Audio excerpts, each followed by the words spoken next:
পালন করলে শিরক হয়। আমরা কি হিন্দু? পহিলা বৈশাখের মুখে লাথি মারতে জন্ম নিয়েছি। পহিলা বৈশাখ মানে আমি কি হিন্দুর বাচ্চা? পহিলা বৈশাখের মুখে লাথি মারতে জন্ম নিয়েছি। এ দেশের মাটিতে সুনাগরিক বেঁচে আছি। এ দেশে সরকারকে জেলে রাখা দরকার। বাংলাদেশের মাটিতে যদি 2 জন সুনাগরিক থাকে, আমরা তার 1 জন হব।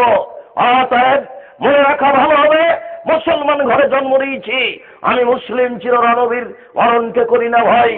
মরলে শহীদ, বাঁচলে রাজি, আমার উভয় সমান। জেল যতটুকু সেও ততটুকু, বাইরে যতটুকু ভিতরে ততটুকু। মরলে শহীদ, বাঁচলে গাজী, উভয়ই আমার সমান। আমি এই জীবনের 5 পয়সা দাম দিলে আমি মুসলিম চিররণবীর। আমি পহিলা বৈশাখের মুখে লাথি মারি, আমি মুসলিম, আমি এই দেশে বসবাস করি।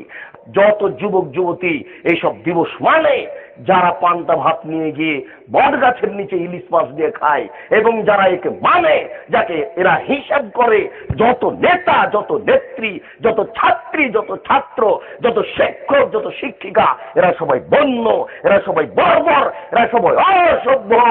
যারা এইসব দিনকে পালন করে, আমি আব্দুর রাজ্জাক যদি তাদের মুখ প্রমাণ না করতে পারি, আমি জাতির সামনে জিন্দেগি তার কোনোদিন আসবো না। আজকে শেষ করলাম, আমার মরা পর্যন্ত সময় থাকলো। বলেন কি আপনি?